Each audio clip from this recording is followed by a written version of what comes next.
जी अस्सलाम वालेकुम। ज़ाहिद गिशकोरी, हम टीवी के डिजिटल प्लेटफॉर्म से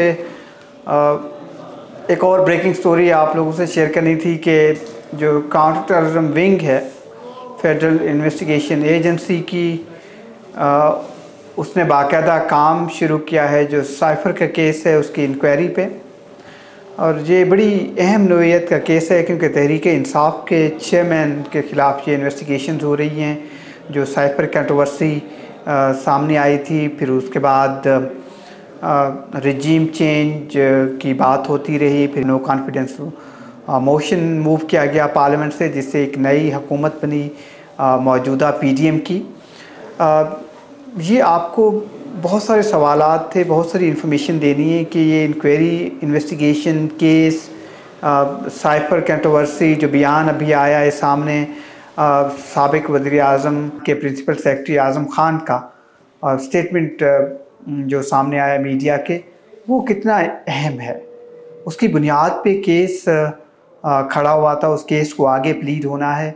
इस केस में सबसे पहले जॉइंट इन्वेस्टिगेशन टीम है, वो प्रोब कर रही है मुख्तलिफ जो किरदार हैं इस केस में, उनके स्टेटमेंट रिकॉर्ड कर रही है।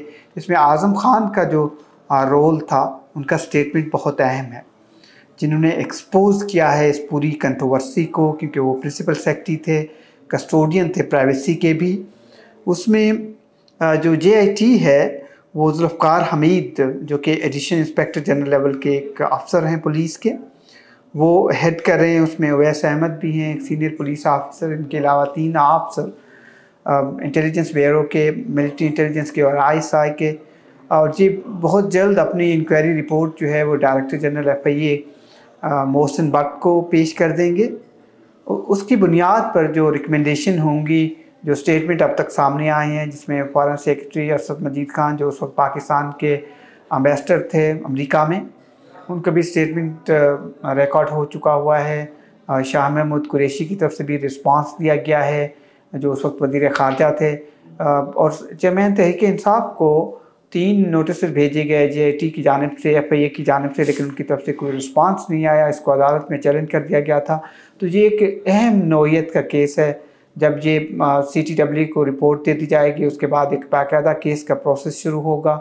और जब ये केस शुरू होगा, इसकी अहमियत क्या है और ये केस किस लॉ के तहत होगा, तो ये सेक्शन 5 जो कि सीक्रेट एक्ट है, पाकिस्तान में एक कानून है, इसके तहत कार्रवाई का अमकान है।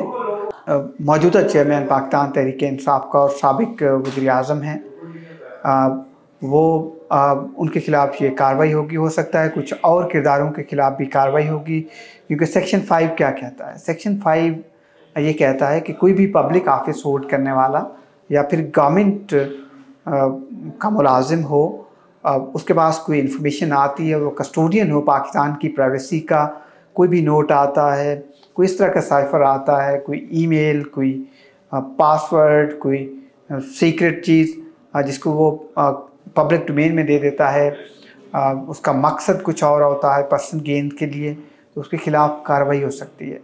तो ये बड़ी अहमियत का हामिल होगा केस जब आगे बढ़ेगी इसकी इन्वेस्टिगेशन, क्योंकि साबिक वज़ीर आज़म ने एक डिप्लोमेटिक जो मैसेज था, जो साइफ़र के नाम पर उन्होंने पब्लिक डोमेन में दिया, जिससे पाकिस्तान और रियासत मौजूदा हुकूमत का ये ख्याल है कि बहुत नुकसान हुआ है रिलेशनशिप में पाकिस्तान के जो यूएस के साथ थे, या उन पॉलिटिकल गेन के लिए इसको इस्तेमाल किया गया है।